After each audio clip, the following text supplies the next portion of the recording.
Poverty is not only measured in coin, but in perception.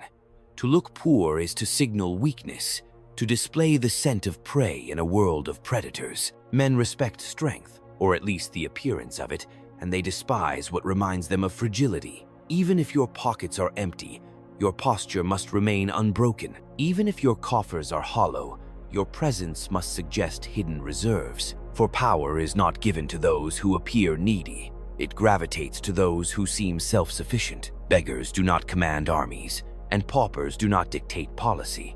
A ruler who dresses like a supplicant is treated like one, for the crowd confuses appearance with essence. The world is not ruled by truth. It is ruled by perception of truth. To look poor is to invite pity, and pity is the prelude to contempt. Men may give you crumbs when they pity you, but they will never entrust you with power. They may comfort you in words, but they will not follow you into battle. They will watch you starve and excuse themselves by calling it fate. If you have nothing, then conceal it. Let your silence weigh more than your confessions. Let your manner suggest that fortune is merely sleeping, not absent. The man who seems ruined is abandoned by allies. The man who seems unshaken draws them nearer, for men gather where the flame still burns. This is the cruelty of human nature. They prefer illusion over misery. They will adorn the impostor who acts rich and avoid the prince who admits poverty. The mask becomes stronger than reality, and reality bends to the mask. Therefore, you must clothe yourself not merely in fabric, but in dignity, not merely in garments, but in bearing.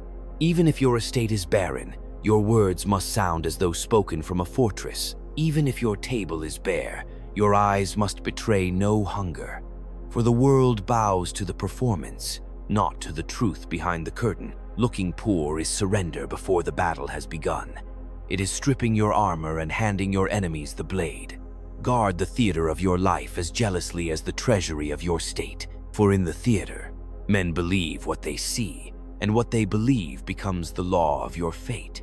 And remember this, the world rarely grants the luxury of honesty to those who dwell at the bottom. A man who confesses his poverty invites chains, while a man who conceals it may yet climb to command. Poverty is not only an economic condition, it is a political danger, a crack in the armor through which enemies drive their blades. To reveal it is to teach others where you can be broken. To conceal it is to preserve the mystery that guards you. The city will always measure you by what it sees, not by what it cannot know. If your robes are torn, they will assume your mind is torn. If your purse is empty, they will believe your will is empty. They cannot distinguish between the hunger of your stomach and the hunger of your ambition, and so they will confuse the two. To them, the poor man cannot rule, because he cannot even command his own fortune. Thus they remove him from the stage, long before he has spoken his line. Appearances are armor. They are not truth, but they are the shield by which truth survives. Even generals without supplies carry themselves as if victory were already written. Even princes betrayed by fate must step into court as though fortune still bends to them. For if they falter in appearance, they falter in reality, and men scatter from the weak as birds scatter from a tree struck by lightning. It is not wealth itself that commands loyalty, but the illusion that wealth cannot be exhausted. A treasury may be empty, yet if men believe it full, they will still march under your banner. An estate may be mortgaged, yet if men see its gates proud and unyielding, they will still kneel at its threshold. But once you allow them to suspect ruin, once you allow the mask of abundance to slip, they will abandon you not because you have nothing, but because they fear becoming nothing alongside you. To never look poor is to wage war on the eyes of others. It is to discipline every gesture, every garment, every word, until nothing reveals desperation. It is to understand that the world hunts weakness with greater cruelty than it hunts crime. Men forgive the tyrant who appears powerful. They do not forgive the beggar who reminds them of their own fragility. In the theater of power, poverty is not a condition, it is a costume of defeat, so you must craft the opposite costume. Let your enemies whisper of your hidden resources. Let them wonder what alliances, what treasures, what weapons lie beyond their sight. Mystery itself is a form of wealth, for men imagine greater riches than you could ever display. and imagination often binds men more tightly than reality. The lesson is harsh, but it is eternal. To look poor is to die before the struggle has even begun. To never look poor is to keep the doors of fortune ajar, even when fortune herself has deserted you. A king without gold may still be obeyed, but a king who shows himself as poor is a king already dethroned in the minds of his people. And when you understand this, you will see that wealth is not merely possession but projection. It is not the coin in the vault, but the certainty in the bearing. It is not the gold on the table, but the fire in the eyes of the man who sits at it. For men do not measure value with scales alone. They measure it with symbols, gestures, and the language of command. A torn sleeve whispers louder than a declaration of power. A broken shoe betrays more than a speech of confidence. One detail of poverty infects the whole image, and men, who are quick to judge and slow to forgive, carry that infection in their minds until it defines you. The wise understand that life itself is theater, and in theater, costume precedes belief. Actors do not wear crowns because they are kings. They are treated as kings because they wear crowns. The line between ruler and impostor is thinner than men admit, for perception completes what reality cannot. Thus, a poor man who refuses to look poor may command greater loyalty than a rich man who allows his wealth to appear unstable. It is not what you own that rules it, is what others believe you own. Never mistake sympathy for respect. Men may pity your hardships, but they will not follow a banner that trembles in the wind. They will listen to your sorrow, nod their heads, and then retreat to the side of him who appears unshaken. Sympathy is soft and fleeting. Respect is hard and enduring. One vanishes when hunger rises, the other survives even when blood is spilled. To look poor is to trade respect for sympathy, and no man who rules can afford that exchange. And yet, to cloak yourself in appearances is not to lie, but to protect. It is to understand that truth, when naked, is too fragile to survive the eyes of men. Power must dress truth in armor, and that armor is appearance. Show poverty, and you invite chains. Conceal it, and you create room to maneuver, to recover, to rise again. A leader does not owe honesty to the crowd. He owes them stability. And stability requires illusion as much as it requires fact. Those who fail to understand this principle are destroyed not by their poverty, but by their display of it. They hand their enemies the weapon by revealing the wound. They hand the crowd the rope by confessing weakness. They collapse not because they had nothing, but because they showed it. The world does not forgive exposure, it feeds on it. Therefore, never look poor, even when your fortunes are crumbling. Let your enemies strike at shadows, never at your flesh. Let your allies believe the treasury still has reserves, even if you are counting the last coins. For as long as they believe, they will stay. And belief, in the end, is the foundation of power. Then understand this. The construction of strength begins not with wealth, but with discipline. The man who cannot command himself cannot command appearances. Poverty reveals itself first, in posture, in tone, in the restless movements of the desperate. Control these, and you have already begun to master the illusion. Stand as though you are unshaken.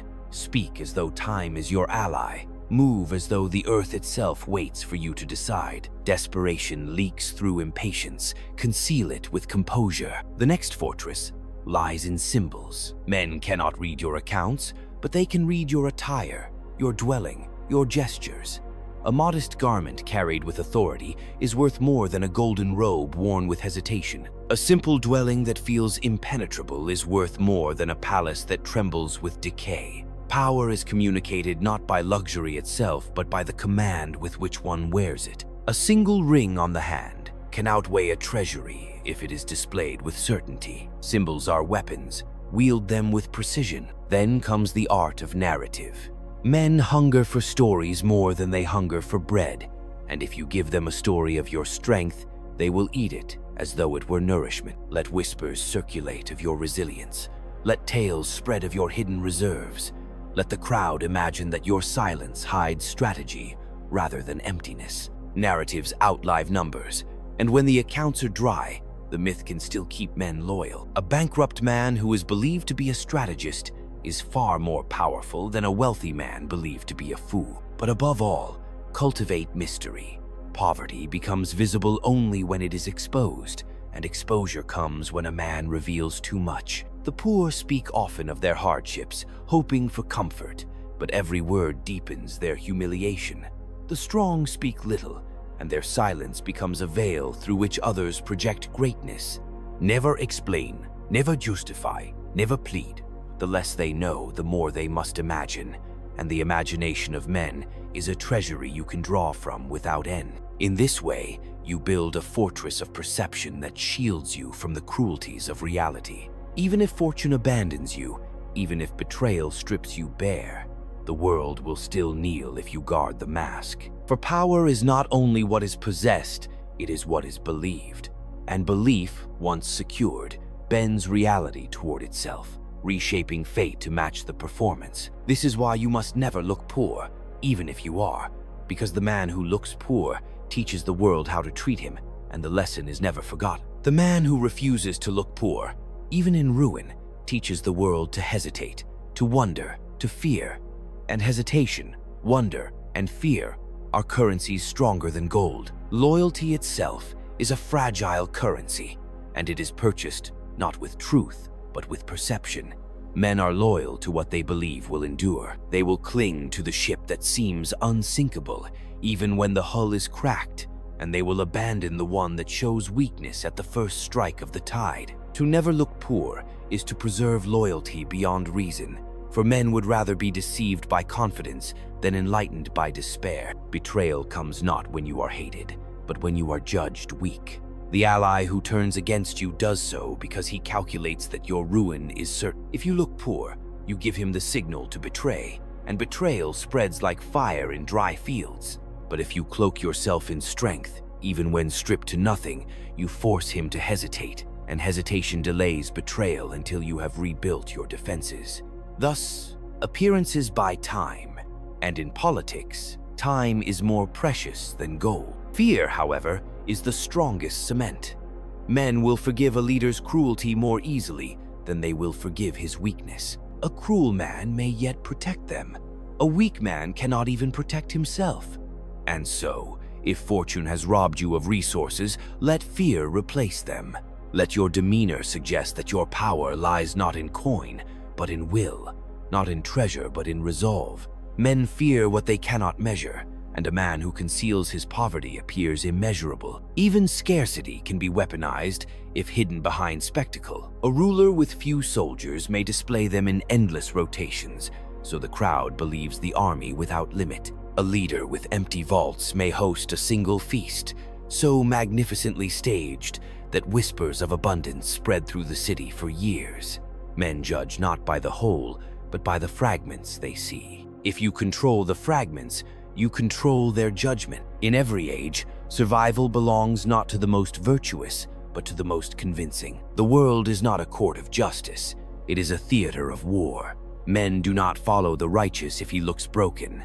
They follow the ruthless who appears invincible. Poverty may gnaw at your bones, but never allow it to gnaw at your image. For once the mask cracks, the vultures descend, and no plea for sympathy will halt their wings. Therefore, in moments of ruin, your duty is not to reveal your truth, but to command the stage. Build illusions sturdier than stone. Weave stories louder than coin. Let fear outweigh pity.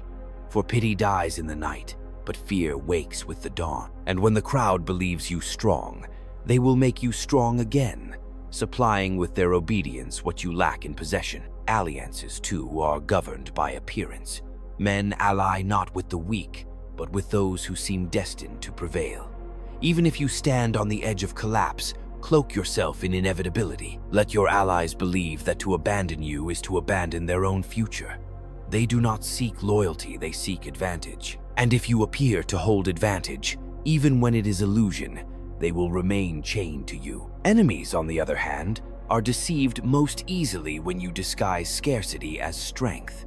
They will hesitate to strike a fortress that looks impregnable, even if its walls are hollow. They will waste time in fear, in doubt, in endless calculation, while you rebuild your defenses behind the mask.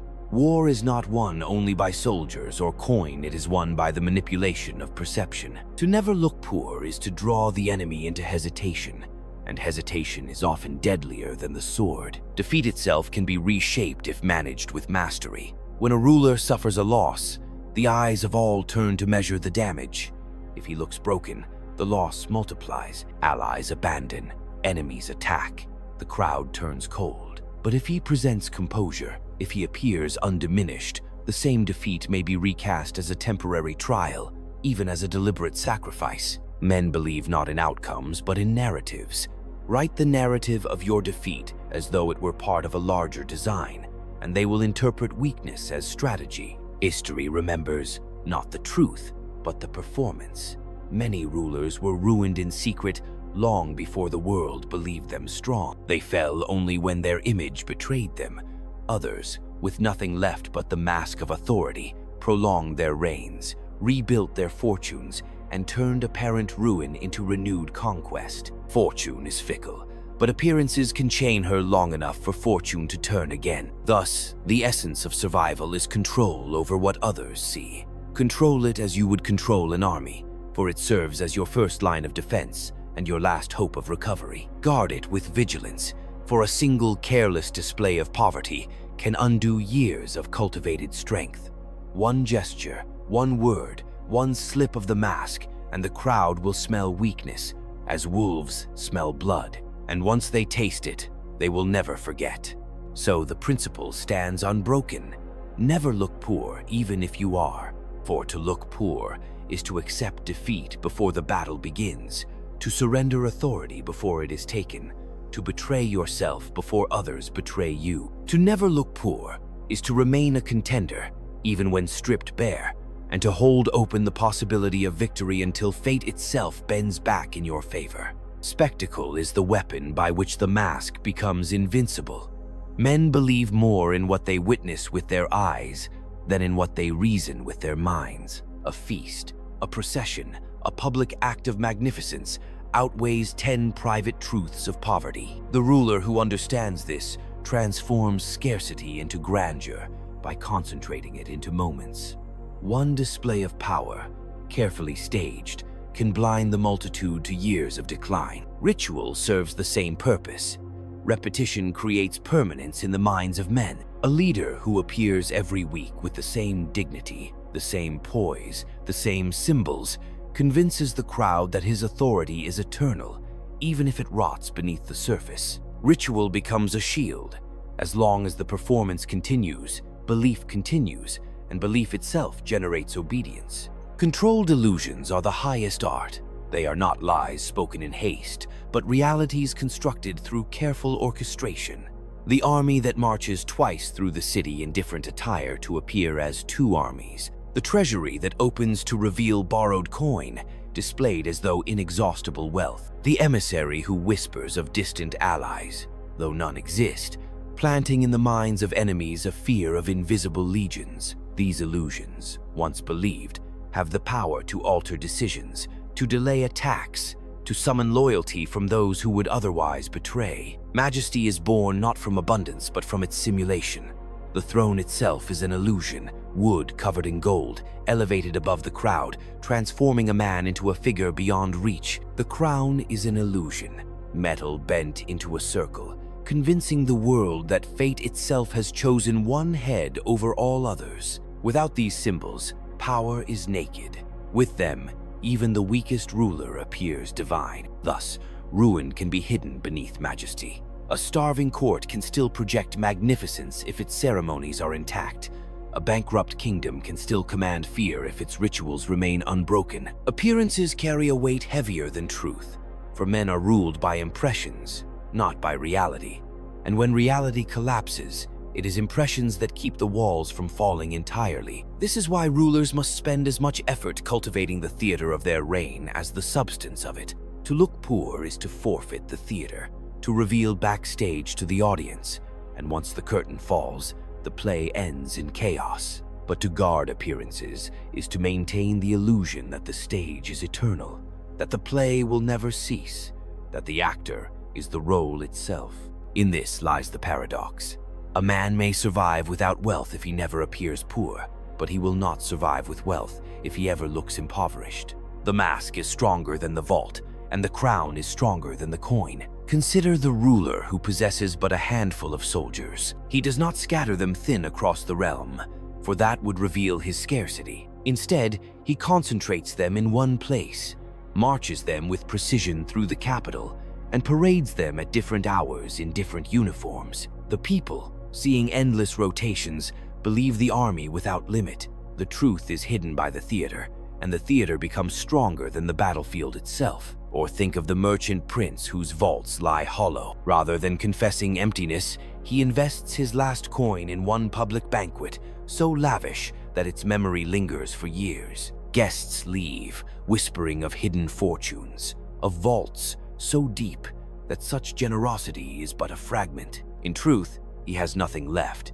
Yet by orchestrating one display of abundance, he purchases years of credit, trust, and alliances. His ruin becomes the seed of his resurrection. Another, surrounded by rivals who smell weakness, spreads word of allies across the seas. None exist, yet he allows the rumor to live, feeding it with subtle hints, letters carried by couriers, coded words in council. Soon his enemies hesitate, fearing distant armies that will never march. Their caution grants him time, and time restores what wealth could not. Illusion becomes his shield until reality bends back in his favor. There was once a courtier who knew his master's coffers were empty. Instead of hiding in shame, he commissioned a single ornate carriage with borrowed funds. Each morning he rode it through the crowded avenues, dressed in calm dignity, never rushing, never pleading. The city assumed his fortune vast, for only the secure move so slowly. Opportunities came to him, not because he possessed wealth, but because he appeared immune to urgency. Even in war, commanders have conjured armies from shadows. A small force lights countless fires at night, each flame suggesting a company. Scouts report vast legions where only dozens exist. The enemy, deceived by the image, retreats rather than engage. A battle is won without swords drawn because poverty was concealed by brilliance. Thus examples multiply across ages. The bankrupt king who minted new coins from base metal but gilded them in ceremony, so the people treated them as gold. The exile who returned to his city with only a retinue of loyal men, but entered in such grandeur that the gates opened as if for a conquering army. The diplomat who carried himself with such composure that foreign courts mistook his weakness for deliberate restraint, and thus offered concessions freely. In every case, survival did not spring from wealth itself, but from the mastery of appearances. Scarcity was transformed into strength, ruin into opportunity, through the careful choreography of spectacle. Those who failed to master this art fell swiftly, abandoned by allies, consumed by enemies, remembered only as warnings. Silence is the first weapon, for words betray more than they protect. The poor man speaks often, hoping to justify himself, to win pity, to ease his hunger with explanation. Yet every word reveals desperation, and desperation stinks louder than truth. The ruler who understands this allows silence to cloak his weakness. He speaks rarely, so that each word weighs more than gold. His silence forces others to imagine hidden strength, unseen reserves, secret plans. What they cannot know, they fear. What they cannot measure, they respect. Selective generosity is another instrument. When resources are scarce, scatter them and they vanish. Concentrate them and they magnify. A single gift, bestowed with ceremony upon the right ally, outweighs 100 small favors. Men forget the crumbs, they remember the feast. The ruler who gives, rarely but magnificently, creates the illusion of abundance. Even if he spends his last coin, the memory of his largesse buys loyalty long after the coin is gone. To appear careless in generosity is to appear secure, for only the strong can afford to give without fear. Controlled cruelty hardens the mask when wealth cannot. A man who cannot reward must still command. He does so by instilling fear through precise displays of severity. Not cruelty poured out in chaos that breeds revolt, but cruelty measured, deliberate, unforgettable. The official who betrays him is punished not in secret, but before the eyes of all. his fate becoming a warning carved into memory. Thus, even in scarcity, the ruler appears untouchable. Men say, he may lack gold, but he does not lack power. Fear becomes the currency where coin has failed. In some courts, a prince stripped of funds used silence to mask his debts. He walked among nobles without speaking of hardship, yet his bearing suggested hidden reserves. They lent him coin, not because he asked, but because his silence suggested he did not need it. Another ruler, with coffers drained, gave a single grand feast for the city. The wine was watered, the bread stretched, but the spectacle was so well staged that the people remembered only the abundance. He bought years of loyalty with a single night's illusion. A third, facing ruin, punished a traitor so brutally that no one dared question his power.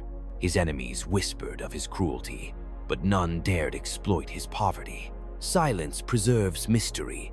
Generosity sustains loyalty. Cruelty enforces fear. Together they create a fortress stronger than walls, one built not of stone but of perception. And while fortune may strip away armies, lands, and coin, it cannot strip away appearances unless the ruler himself allows them to falter. To never look poor, even when you are, is to understand that power is maintained in the imagination of others. Poverty in appearance is not merely the absence of wealth, it is the admission of defeat, the silent confession that you can be displaced. The ruler who allows himself to look poor grants permission for others to treat him as already fallen. From that moment, his words lose weight, his commands lose force, and his alliances dissolve. The essence of survival lies in projecting inevitability. A man who seems rich in strength, even if he is hollow within, imposes the belief that he cannot be overturned. This belief becomes a shield, and often it becomes reality itself. For when men assume you cannot be broken, they cease to attempt it. To look poor is to invite every rival to test your limits. To look strong is to dissuade them before they act. Appearance dictates hierarchy. In the struggle for influence, men instinctively rank themselves beneath those who project power and above those who reveal weakness. If you look poor, you sink in this invisible order, and others rise upon your decline. If you look secure, you anchor yourself in a higher place, and men defer to you even against their private doubts. In this way, perception precedes truth and shapes it. Never looking poor also preserves your independence. Once others believe you weak, they begin to bind you with conditions, obligations, and humiliations. They will grant aid only to chain you. But if you appear strong, even when empty-handed, they approach you with caution, offering terms more favorable, fearing to insult what they believe to be your hidden strength. Looking poor invites domination. Looking unshaken secures autonomy. At its core, this is not vanity but necessity. The theater of power demands constant vigilance, for men are guided less by facts than by impressions. Your true condition is irrelevant if your image convinces them otherwise. The mask is not a lie. It is the shield that preserves your place in a world that punishes honesty. And so, you must never look poor, because the moment you do, you have already surrendered the ground upon which all authority stands. To maintain the image of strength is not indulgence, but survival. The man who neglects it believes he can rest upon truth alone, yet truth without perception is powerless. Authority rests not on what you are, but on what others believe you to be. Once their belief falters, you are dethroned before a sword is ever raised. This discipline requires vigilance in every detail. A careless gesture, a single appearance of desperation can unravel years of cultivated strength. Men do not need proof to withdraw their loyalty. Suspicion alone is enough. They are like water, flowing toward whatever seems highest, abandoning the low ground without reflection. Thus, you must live as if every eye is upon you, because in politics it always is. To never look poor is to control time itself. The mask of strength buys you delay, and delay is often victory. Rivals hesitate, allies hold their faith, the people continue their obedience. Every day preserved by appearances is a day in which fortune may shift, and fortune is fickle. She abandons the desperate, but she often returns to those who endure. Looking poor closes the door to her return. Looking strong leaves it open. It is also a form of command over yourself. Poverty in spirit is worse than poverty in possession, and to look poor is to admit surrender inwardly before it is ever seen outwardly. To preserve dignity, even when stripped of everything else, is to deny the world access to your defeat. As long as you do not reveal it, defeat remains incomplete. Therefore, the discipline of never looking poor is not about vanity, but about power's endurance. It separates those who are consumed by circumstance from those who bend circumstance back to their will. For the crowd obeys only what it perceives as strong, and strength exists first in the theater of the mind. This principle extends beyond the prince and into every sphere where men contend for influence. The individual who looks poor invites neglect, just as the state that appears weak invites invasion.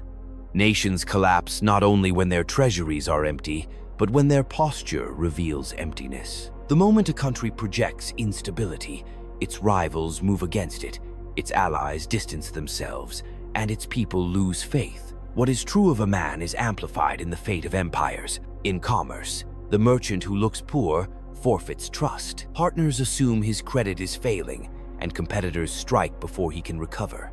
Trade thrives on confidence, not merely on goods, and once confidence is broken, transactions die. The marketplace, like the court, rewards projection over confession.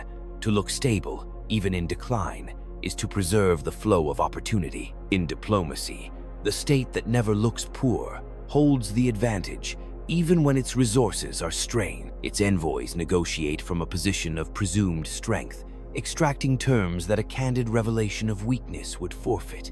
Rivals hesitate to test it, unsure of what hidden reserves it may possess. The mask of abundance preserves autonomy where honesty would bring chains. Even in private life, the principle holds. Among men, respect is granted to those who appear secure. Friends, neighbors, and allies treat the one who looks poor as a burden, while they treat the one who appears unshaken as a source of stability. Poverty revealed breeds isolation, but dignity maintained commands continued regard.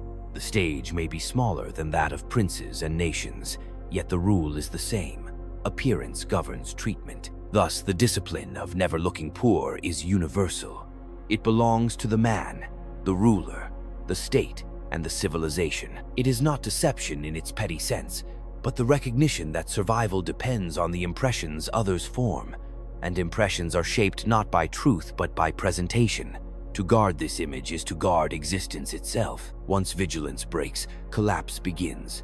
The mask of strength is not tolerant of cracks, for men are quick to seize upon any sign of weakness. A single display of poverty, after years of apparent power, is enough to dissolve loyalty that once seemed unshakable. The crowd remembers not your long record of strength, but the one moment you faltered.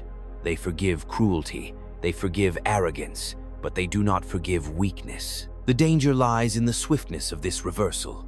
What takes years to build can vanish in a single instant.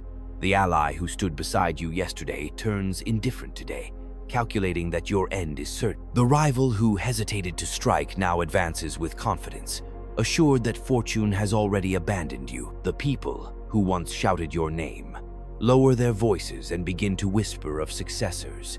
To look poor even once is to set fire to the foundation of your authority, and the decline feeds upon itself. Once suspicion of your weakness spreads, men begin to act as if it were fact. Each act of doubt reinforces the appearance of ruin, and each appearance of ruin strengthens doubt. The cycle becomes self-fulfilling, and what was once only perception hardens into reality. The state that looks weak becomes weak. The leader who appears impoverished becomes powerless. The man who shows himself needy becomes dependent. This is why vigilance must be constant. There is no rest, no reprieve, no moment when one can allow the mask to slip. Power is a stage without curtains, and the audience never disperses. The eyes that watch you in triumph are the same eyes that search for cracks in your defeat. To never look poor is not an occasional act. It is a way of being, a permanent discipline, a second skin that cannot be removed without consequence. And so, the lesson hardens. You must never look poor, not once, not for a moment. For the instant you do, Your enemies gather, your allies waver, and your people prepare your replacement. Power does not die with a blade, it dies the moment you appear unworthy to hold it. The burden of never looking poor is heavier than the poverty itself, for poverty touches the body, but appearances consume the soul. To live without coin is hardship, but to live without the freedom to reveal weakness is exile within one's own skin. The ruler who bears this mask must understand. He will never rest fully, never show himself unguarded, never allow the world to glimpse what lies beneath. His survival demands it. This discipline reshapes the man.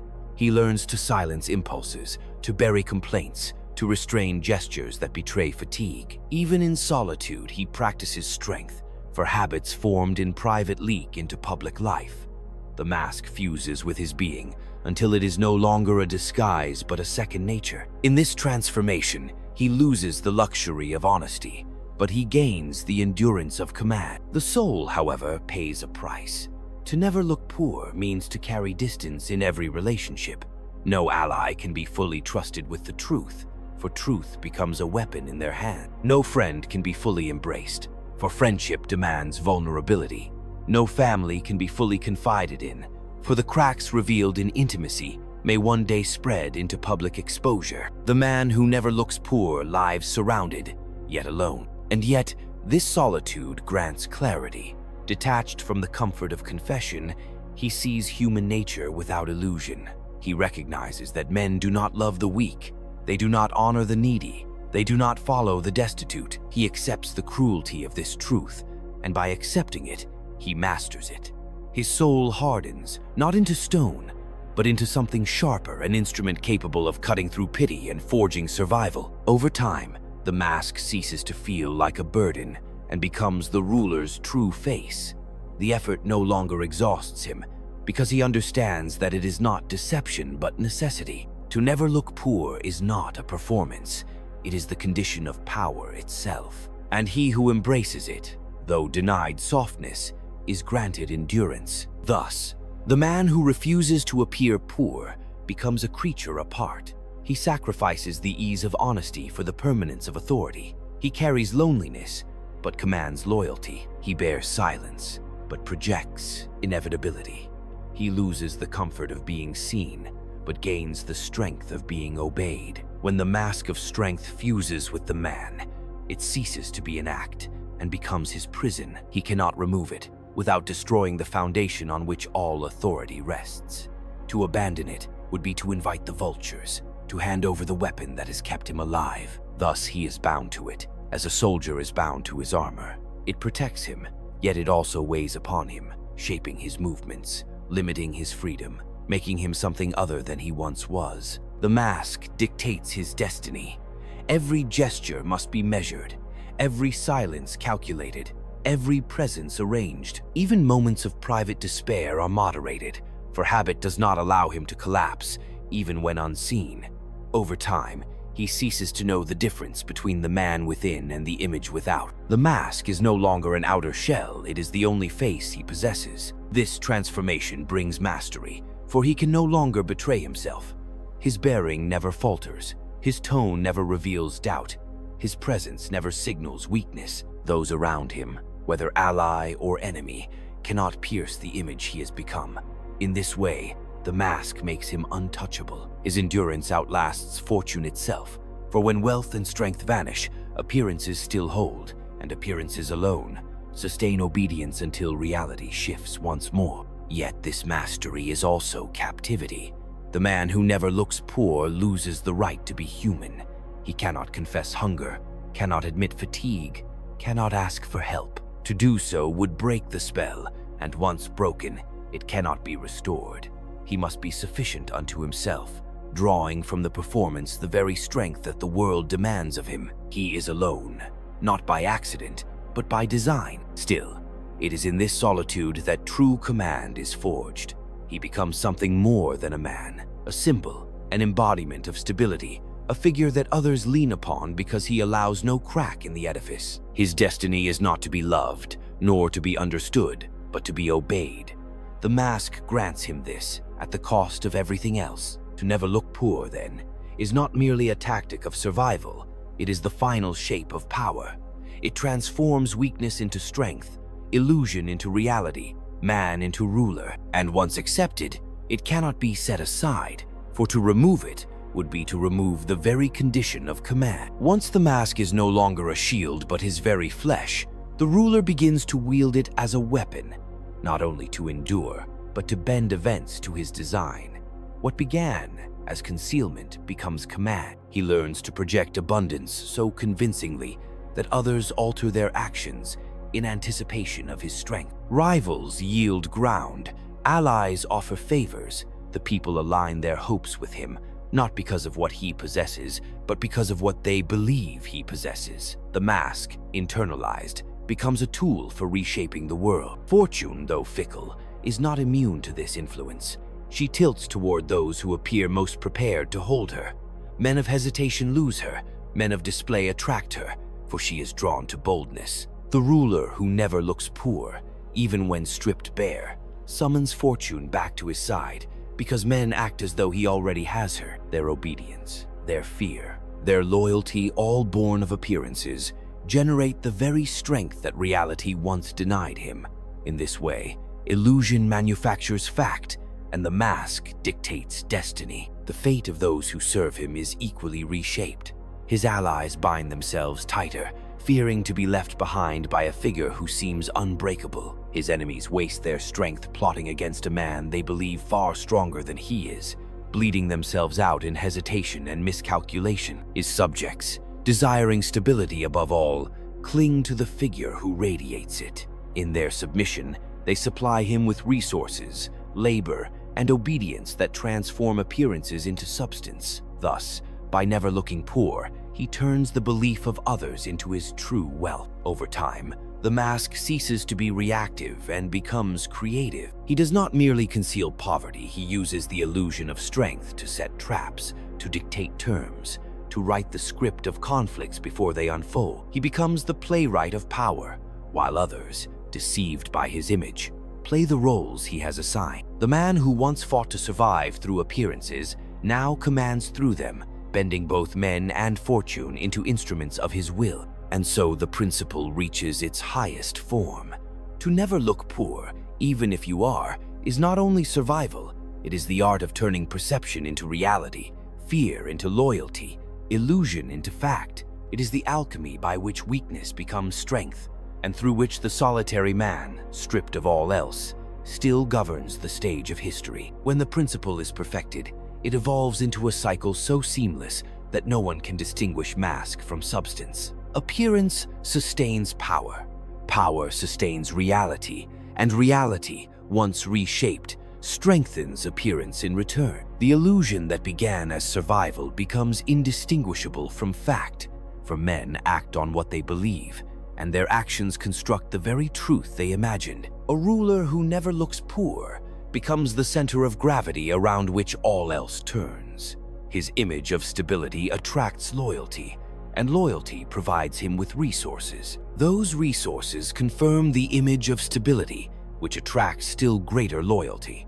What once was pretense becomes fact through repetition and reinforcement. In this cycle, appearances are no longer fragile illusions but hardened realities, indistinguishable from fate itself. The same occurs in states and nations. A country that projects strength, even when hollow, receives trade, alliances, and deference. These gifts, born from belief, restore its actual strength. The image of prosperity becomes the substance of prosperity. Conversely, a state that looks weak, even if strong in truth, sees its alliances vanish, its enemies emboldened, its wealth eroded. Its hidden abundance cannot save it, for men react to what they see, not to what lies unseen. In time, this cycle produces inevitability. The ruler who masters it no longer fears exposure because there is nothing left to expose. The mask has fused with the man, and belief has hardened into fact. Those who once whispered of poverty now whisper of inexhaustible wealth. Those who once doubted his strength now repeat stories of his invincibility. What was once staged theater becomes accepted history. This cycle is both crown and chain. It secures his command beyond ordinary limits, yet it binds him to the performance forever. To falter even once is to shatter the equilibrium, to undo the harmony between appearance and reality. He must feed the cycle without end, for it is the current that carries him forward, and to step out of it is to be drowned. Thus, the discipline of never looking poor evolves into a law of power itself. Perception creates action. Action creates reality. Reality reinforces perception. The ruler who commands appearances commands the entire circle, bending both men and fortune into obedience. In this way, survival becomes supremacy, and supremacy becomes destiny. Wealth itself, when viewed through this law, is revealed as secondary. Gold, land, and armies are instruments, but they are not the essence of power. They can be lost in a season, stolen in a night, squandered by betrayal, or consumed by war. Possession is fragile. Perception endures. A ruler who has wealth but looks poor is already halfway dethroned. A ruler who has nothing but appears rich still commands the obedience of those who believe. The true currency of power is belief. Gold may purchase weapons, but belief arms them. Land may feed men, but belief moves them. Armies may exist in numbers, but belief determines whether they fight or flee. To command perception is to command the spirit of men, and the spirit directs matter. That is why rulers rise not because of what they own, but because of what they make others believe they own. Thus, mastery of appearances is mastery of power itself. Wealth without this mastery is a treasure chest in an open field, visible, vulnerable, destined to be looted. But the appearance of wealth, even without substance, is a fortress intangible, unassailable, preserved by the imagination of others. The ruler who understands this does not waste himself chasing possessions. He cultivates impressions, for impressions are inexhaustible, and once established, they multiply themselves. This is why to never look poor is more vital than to never be poor. Being poor is a condition of circumstance, but looking poor is a choice of presentation. Fortune governs the first, discipline governs the second, and discipline outlasts fortune, bending her back toward those who master it. In the hierarchy of power, perception sits above possession. Men obey not because you hold coin in your hand, but because they believe you can provide it tomorrow. They follow not because your armies are infinite, but because they believe they are. They kneel not because you are invulnerable, but because you seem to be. Their belief becomes the foundation upon which your reality is built. And so, the man who never looks poor, even when stripped to nothing, commands more securely than the one who clings to wealth without guarding appearances. For wealth is a shadow that fades.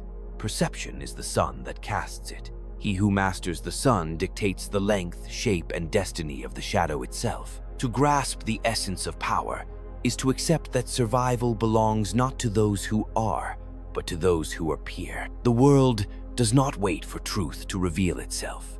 It reacts to impressions in the moment, and those impressions become the truth that shapes events. The man who never looks poor, even when stripped of everything, holds authority because he denies others the satisfaction of seeing his ruin. He commands by refusing to confess defeat, by refusing to display need, by refusing to surrender the mask that sustains him. In this theater of human affairs, appearances are not ornaments, they are armor. They do not decorate power, they preserve it. The moment you allow yourself to look poor, you announce to the world that you can be conquered. Allies prepare to leave, enemies prepare to strike, and the people prepare to forget you. But if you maintain the bearing of strength, the aura of wealth, the composure of certainty, you buy time. Time for fortune to turn, time for enemies to falter, time for reality to be reshaped by belief. This is the cruel arithmetic of power. It is safer to be feared than pitied, safer to be envied than ignored, safer to look strong in poverty than to look poor in plenty. For men will always prefer the comfort of following strength to the discomfort of embracing weakness. They cannot help it. Their instincts are tuned to survival, and survival demands deference to the figure who appears unshaken. Thus, the discipline of never looking poor is not vanity. It is the very foundation of command. It is the shield against betrayal, the magnet of loyalty, the engine of fear, and the mask that turns illusion into reality. To discard it, even once, is to surrender all at once. To guard it relentlessly is to keep the door of destiny open, no matter how violently fortune has slammed it shut. So hold the mask with unbroken hands.